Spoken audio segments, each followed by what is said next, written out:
Hi, welcome to Arts Life Unwrapped. I am with Charlie Limm. It's Charlie Limm, isn't it? Limm pronounced. Yeah. Okay, good. And we're going to talk a bit about her lovely music and just herself. Do you want to start by telling us about you? That would be cool.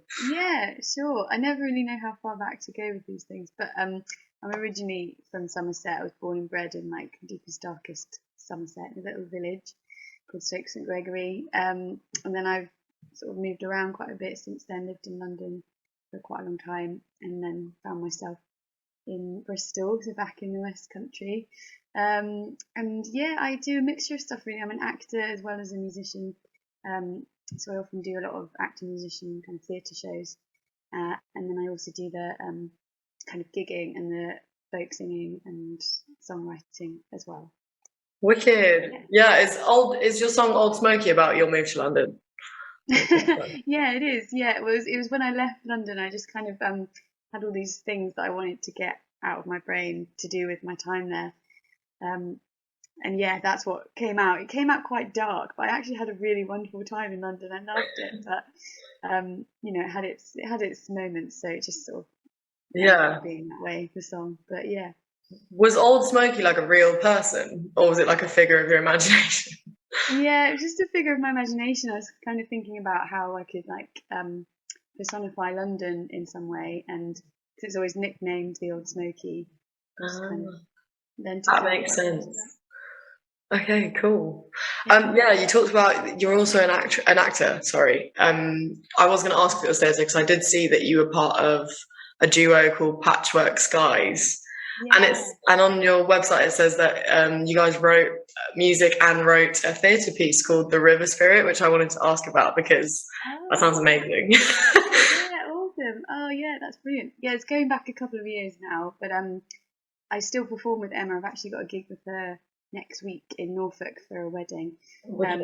Yeah, we were a duo. We gigged a lot in London, and then we also formed a theatre company together called Pen and Rose Productions, which is where Emma wrote The River Spirit. She's a really good playwright, and then we wrote all the music for it, and I was also in it, and she directed it, and there were a couple of other people in it.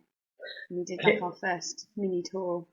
Yeah, it said it was like a folk tale sort of thing. Yeah, it was. We were trying to do a sort of a modern twist on folk stories, and it was kind of about pollution and like how the rivers are always said to like have certain spirits for certain parts of the river leading out to the sea, and that the kind of pollution was killing them. And it's this man who meets all these spirits and with them. So yeah, it was very like what's the word? Fantastical, I guess. Yeah, kind of in touch with the roots of humanity. We were trying to get a bit of that in there, and some kind of topical issues. But nice. But yeah, it was fun. It was a good tour. That's really cool. Sorry for that noise. That's my some notification going off there. Oh no, don't worry. Mine's probably going to do that as well. My laptop's like 10 years old. Zoom is really not how I want to be doing these, but you know, can't do anything about it. Yeah. So what kind of got you like? So you do theatre and music. Like, have you always been sort of into storytelling and music and acting, or is that something that took you later in life? Like, what was it's kind of always been part of my life, really. I think that's why I like folk music particularly so much, because it's such a way of storytelling, and it's, you know, I mean, it normally is basically a story in song. But yeah, no, I've always done it really. I was part of a youth theatre for a long time when I was growing up, when I was like 10 to 18. And then was always involved in musical sort of things in school. I was learning the flute, and then I like taught myself guitar a bit later on in life. And then I went to do drama at uni, and then kind of left the music behind for a little bit, and then realised that I'd become an adult who says that they used to play something. And it's like, no, it's not good enough. I've got to get them back. So joined an orchestra with my flute, and then started learning guitar, and then started writing more songs again. So it's been great. A lot of stuff. You've got quite a lot of material. I was listening to all your songs earlier. but all the ones I could find. I don't know if you've got more out there. Checked out your SoundCloud, your YouTube, and your Spotify. There's a lot of stuff. It's very beautiful stuff. There's a lot of stuff. Kind of want to talk about, because obviously they're all originals, aren't they? Yes, they are. Yeah. I do sort of want to talk about like the meaning behind them, maybe a bit individually, because there is this sort of, I suppose it's inherent with folk music, but there is this sort of like longing in a lot of your songs, and I kind of wanted to sort of unpack that, because is that something you take from your experiences in life and like put it into music, or is it something you've learned through the genre, or what's the deal?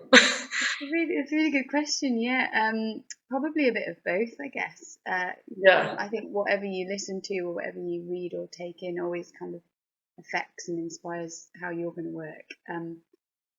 But yeah, I guess a lot of it, you always kind of write from your perspective, I guess, or even if you're writing a character, there's probably some kind of connection that you can feel with what you're writing about. So I guess it comes from your own life as well. When you say longing, in what sort of sense do you mean? I'm intrigued. Well, so like in Heart to Shore, it kind of feels like a sense of either longing for the sea or longing for home, kind of thing, like a longing for a journey. There's a lot of journeying, I feel, in your songs. Like Old Smoky is the movement from one place to another, and then there's that sort of sense of nostalgia for wanting to be maybe in the other place, but then also feeling at home in the new place, kind of thing. And also Old Smoky himself, like, is a sort of he's a sort of nostalgic character he's like this wise old geezer, like telling you about his experiences and like helping you learn, about life through them, like, so you don't have to make the same mistakes. I feel like there's a kind of longing in that as well. He's sort of longing to be young again, maybe, or like, I imagine him as this like really old guy, like sat outside a bar, like whips out a guitar and is like, "Let me tell you about my life." But that kind of longing, lots of different types, and also love. I get like a sense of hang on, sorry, I've written the note, but my computer won't let me record this and read the note at the same time. In Bee's Wing, I feel like that's quite a woeful love song. It is. I can't take credit for that one, sadly. That's a Richard Thompson song, so it's a very well-known folk song, and I wish I had written it, but I haven't. I know, because I was like, wow, it's a beautiful song. Heartbreaking song. Yeah, I mean, you make, obviously, because I thought maybe, I don't know, I'm not that well versed with music, like this, I'm new to this whole industry, I guess. So I just assumed because it was on your SoundCloud it was sort of yours, but I guess it's your cover of it. It does that, you do keep your style in, so it's nice. Thank you. And that's really lovely what you said about the songs as well, and I think the longing for the sea is a big one for me. I've got a real connection to the sea and write about it quite a lot, actually. It's made its way into a lot of my new songs recently. And then I think, like the travelling around, I've done a lot of travelling around, and when I left London before I moved to Bristol, I was on the road for about 2 years, so I think I love that kind of nomadic lifestyle sometimes, so I think that filters in probably as well. I think it kind of also aligns with your music, and I suppose in doing that it makes your life like that as well, because you're a musician. Definitely. It comes with the job description, for sure. Have you always been like nomadic, or always into that kind of vagabond way of living? Way of being? It's funny. I had a very settled childhood, and was in one place growing up for my whole kind of young life, and so it's funny that in my adult life it's been kind of the total opposite, really. I've always loved traveling, and I think now, because with acting as well, it's just the way the job works, you just never know where you're going to be from 1 minute to the next, so it kind of just goes hand in hand, and I think as soon as you embrace that, it can be really exciting. Where's been your favorite place to live or be in so far? I really loved living in London. It was really hard at times because it's so expensive and so sort of crazy energy, but I did really love it. It's a really exciting city. I don't think there's anywhere that sort of tops it for me, but I've also really enjoyed working in Leeds. I work there quite a lot with a theatre company called Interplay. Nice. So yeah, I get to go there a lot, and I love it, and the people are lovely there. So Oh, that's amazing. Wow, I've been all over the shop. yeah, yeah, That's wicked. I think it's a nice way to live because you really get, especially if you're going around different cities in the same country, you really get a feel for like the country as a whole, which is quite nice. definitely. Yeah, you do, and like it's made me realise how many great places there are in the UK as well, which we've kind of all been a bit stuck here, haven't we, in the last year? Yeah, it's nice to sort of get away from the city you've been stuck in. Yeah. So you've got a theatre company as well. You run a theatre company. Well, I did. It's no longer sort of up and running. We kind of left it for a bit of a break, and then actually both ended up getting completely different jobs or going in different directions. So it kind of got parked, unfortunately. But I think it's something that it's always there. The experience is there, and we can maybe do it in the future. But was it kind of? Sorry. Zoom is not good for this because I feel like also I'm rubbish at. I interject anyway, and it's even harder for me. Was it like you guys were acting and writing and putting on shows? Is that what it was, or was it like for children or for music or what? I've had a couple of different strands. So we put on these original plays that largely Emma would sort of write, or we'd devise bits, and then either get actors in or I might be in. I was only in the last one, I think, and the rest of the time we sort of co-directed. But we also had a theatre school as well with like one of our local theatres in London. So we were running that for children. So that was sort of a separate strand really. And then we were doing the gigs as Patchwork Spies as well. So yeah, she was a good partner in crime, but she lives very far away now. She lives in Norwich, which is sad. So so I don't get to see her as often as I'd like to. Is that sort of why you've gone to do solo stuff more now then? Yeah, it kind of naturally happened, I think, when Emma left London, and I think she always wanted the music to be more of a kind of fun sort of hobby type of thing, whereas I wanted to try and make it a bit more of a career. So yeah. Yeah. And how are you finding it? Yeah, no, it's good. It's very different. It's I like aspects of both. Like there's something really nice when it's just you on the stage and it's just your presence and you're kind of, I guess, in control of it all, and you can have that connection with the audience and everything. But there is something really special about performing with somebody else as well, and sharing the stage and kind of giving people an insight into your friendship and your music. Yeah, so yeah, I like both. Did you feel like you guys sort of hit it off straight away? Do you feel like you were quite similar immediately? Like it just worked from the get-go? Yeah, it just works. We've been friends a long time now, and I think you just sometimes have that sort of click. Yeah, and we just work very well together as well. There's not many friends that I think I could work with in the way that I have with Emma. Yeah. That's really beautiful. Wow. I'm so envious because you've done so many things that in the arts. You've covered so many areas. I'm just like, wow, that's amazing. Oh, thank you. Sorry, you talked about your new music, and so you're bringing out some new music.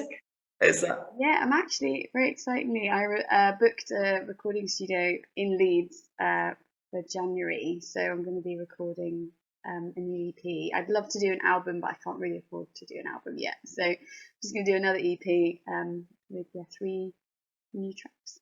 Wow, but you've got enough content to do an album. I think I do now. Yeah, I mean, a lot of them. Some of them would be very old, and some would be very new. But it would be quite fun just to like fling them all in one place. Yeah. Can you talk about like the sort of can you say anything about the EP? Anything more about the meaning behind it, the inspiration, like what the journey is, maybe? Yeah. A taster. When is it going to come out? Well, these are all really good questions that I need to keep asking myself because I'm not sure about it all yet. It's all, I kind of booked a date in because I have to just give myself a date to work to sometimes, and I knew I wanted to record some new things. I'm still kind of, I know one song that's definitely going to be in it, and I'm still thinking about the other two, or like maybe potentially getting some new ones pulled together just to make it have a kind of theme, but it might not do yet, so I can't really say much because I don't really know the answer. But I'm going to get them recorded, in January, and then kind of sort all the rest out and get kind of some artwork, and then kind of slowly release it. I think it seems like people are releasing a track at a time these days rather than the whole thing. So trying to figure out how to kind of sort of keep the people interested with just one song at a time. Drip feed them really good music. So on the Patchwork Skies website, that when I was reading through, just the introduction, it mentioned a woman called Stella Limm. Is she a relation of yours, and is she the artist that's going to be working on this EP? That's my mum. She's brilliant. She did the artwork for Patchwork Skies' first EP, which was great. And then somebody else, friend Luke Fairhead, did the artwork for my solo EP.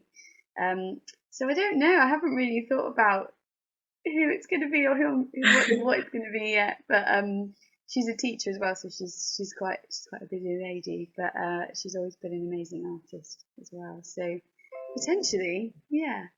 You're from a very artsy family, then.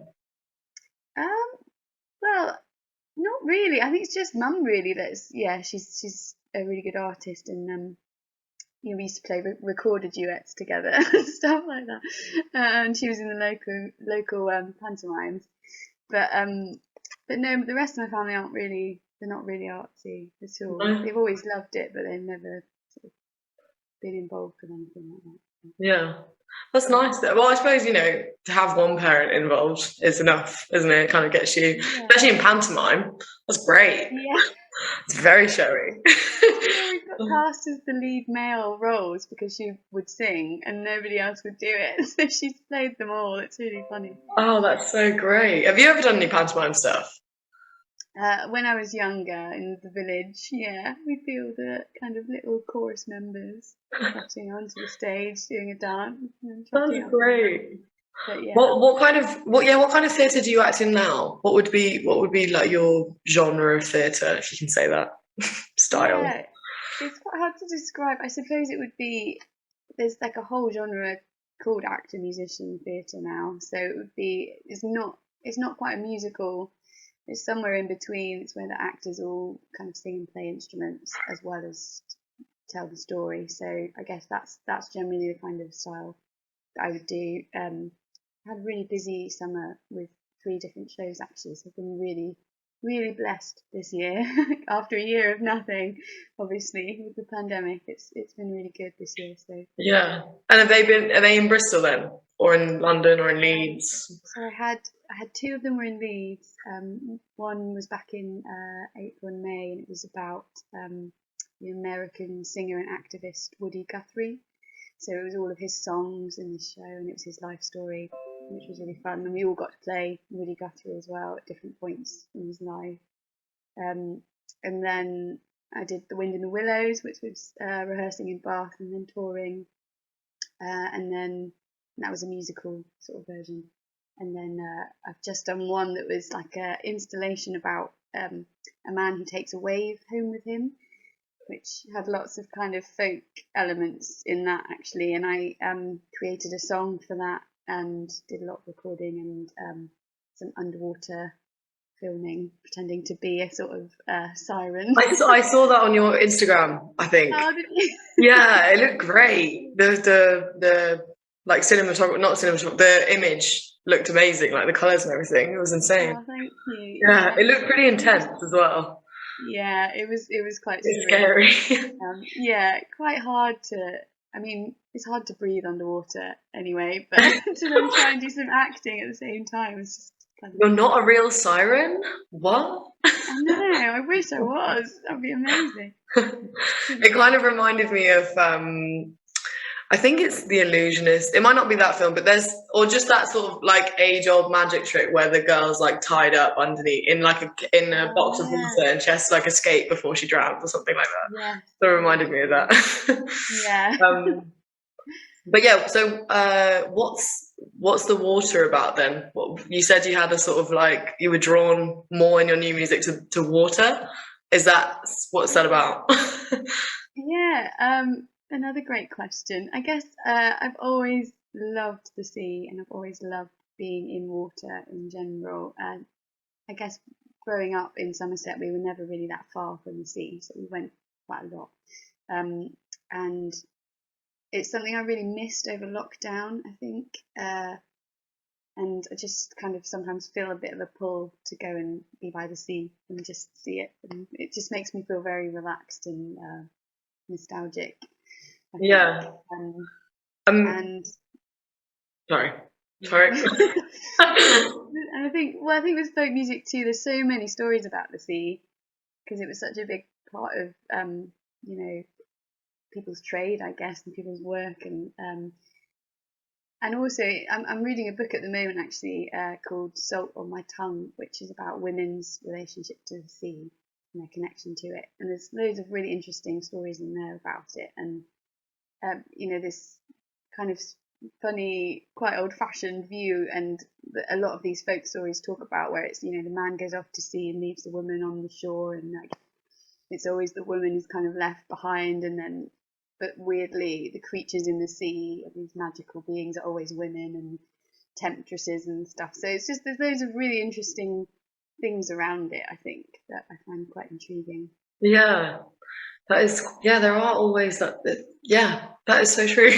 I just think that just reminded me of, I went to Lisbon a couple of years ago, and we went to go see, I think it's called Fado or Fado or something, and it's like, it's the traditional songs of woe that women would sing about men being away at sea when they were away at sea. Wow. It's really beautiful. But yeah, I thought about that, and then I was like, actually, there's probably loads of instances, like musical instances, where that's been the case, you know. And it is quite, I mean, water is a pretty inherent part of our existence. Yeah, especially as women. It is also kind of connected with femininity and like menstruation and stuff like that, and the moon. Yeah, absolutely. Yeah, the moon and the kind of tidal movement, and everything like that, definitely. Because obviously in Heart to Shore you've got actual wave sounds in your, you've got the sounds of the wave, which is quite nice. Are you bringing that in? Is that what you mean as well when you're bringing that into your new music, or is it more just about water? So I'm not sure yet if the new yes, the EP is a separate thing. But yeah, some of the new songs. I don't know. They haven't really thought about that. Really. I think they were just kind of written in lockdown and inspired by how I was feeling about missing the sea, and then there was one that was based around there's a pub in Clevedon called The Moon and Sixpence, and it was kind of about how that could be like a story about something. So yeah, I don't know if I do. I'm not sure if I'm going to record those ones yet or not. Sorry, I'm being so cryptic. But no, go for it. But yeah, I mean, if I did, I do love having the sound of the sea in. I think it's great. It's quite atmospheric, isn't it? It's so atmospheric, and it really, in that particular song, it went so well with the sort of the raw drum beat, like doo-doo. It was very like literally heart to shore. You had the heartbeat and you had the shore as the base of the song. It was nice. It kind of, it gave me like Viking song vibe, like a chant. It was like ritualistic, like a chant maybe.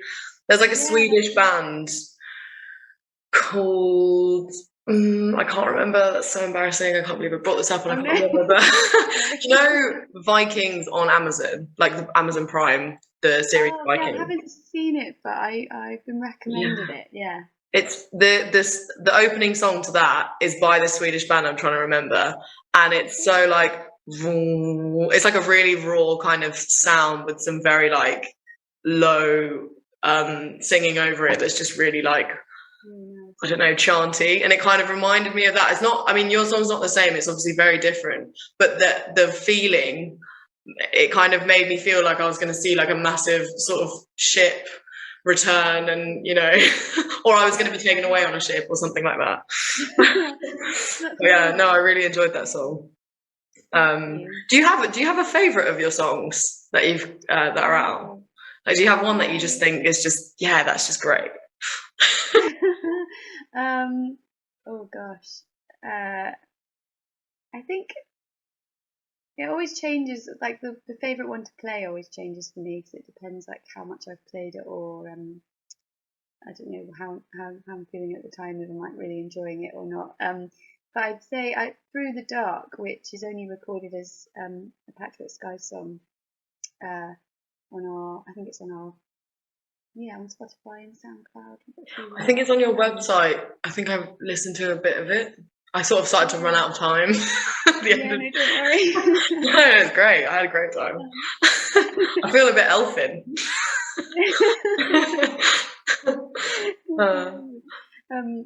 Yeah, that's probably one of my favorites, one of my oldest, but I just really love it. And then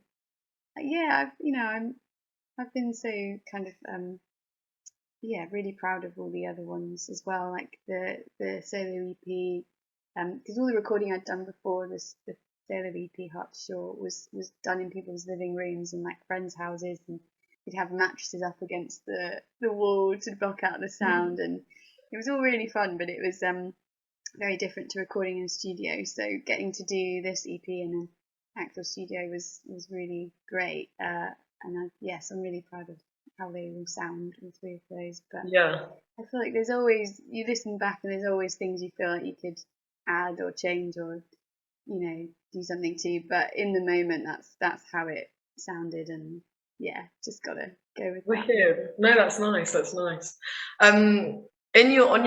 On your YouTube, in your Old Smoky recording, I noticed that was a live recording, which I found really interesting. Like, why did you choose to do that song? Why did you choose to record it live? Is it because of the sound that you had in the background? Because obviously there's a completely different texture to that recording in comparison to your Spotify version. I was like, wow, this is crazy. Oh, well, I think at the time I hadn't recorded Old Smoky anywhere else.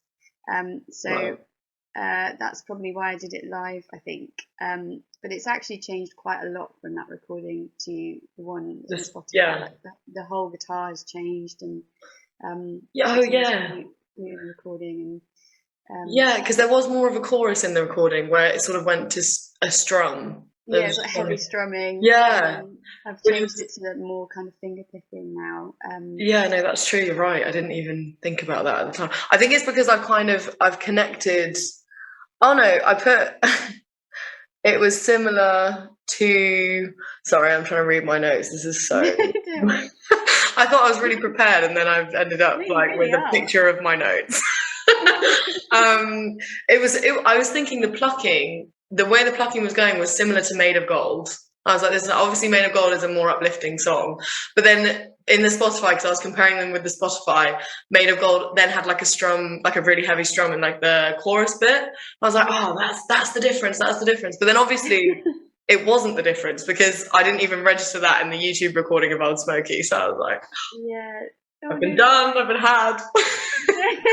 But that Made of Gold is also, I thought, was such a beautiful song. And then there was also in this, I wanted to talk about the flute, because obviously I can't remember which. Oh no, this is so not cool. I can't remember which. I think you're so well prepared. No, I would be more well prepared if I had my notes in a way I could actually read them. Oh, I can't remember, but I just wanted to say that I thought the flute really added to the way the story was being told in this particular song. Maybe it is Made of Gold. No, it's not. I think there's flute in Old Smoky and Made of Gold. Maybe it is Made of Gold. I don't know why I'm carrying this. I can't remember, and I can't find my notes. But it was. I thought the flute in the particular song that I'm talking about. Maybe I'll go back and listen, then email you.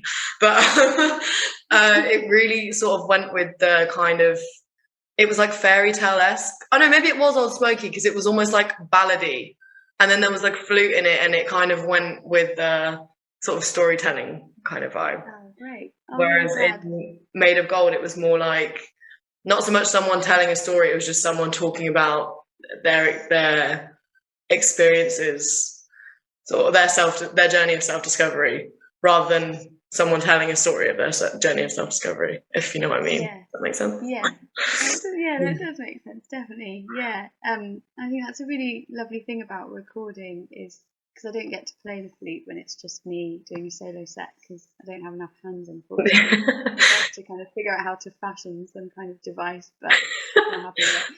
You mean the music Yeah, woman? yeah. But yeah, so it's really nice to be able to record it when the chance kind of arises. And Old Smoky was quite improvised actually, which was quite nice. He just sort of said, "Okay, I'm just going to press record, and you can just play some bits, and we'll see what happens." Oh, Like, that's so nice. And it was really nice actually. It was a really fun way of doing it. Yeah. Do you like playing the flute more than guitar, or like, or is it equal, or they offer different things? Obviously, it depends on the mood, I guess. Yeah, I think that's it. I think they offer really different things. I think the flute, I feel like I understand how the flute works musically better than guitar because I've played it for longer and I trained classically in the flute.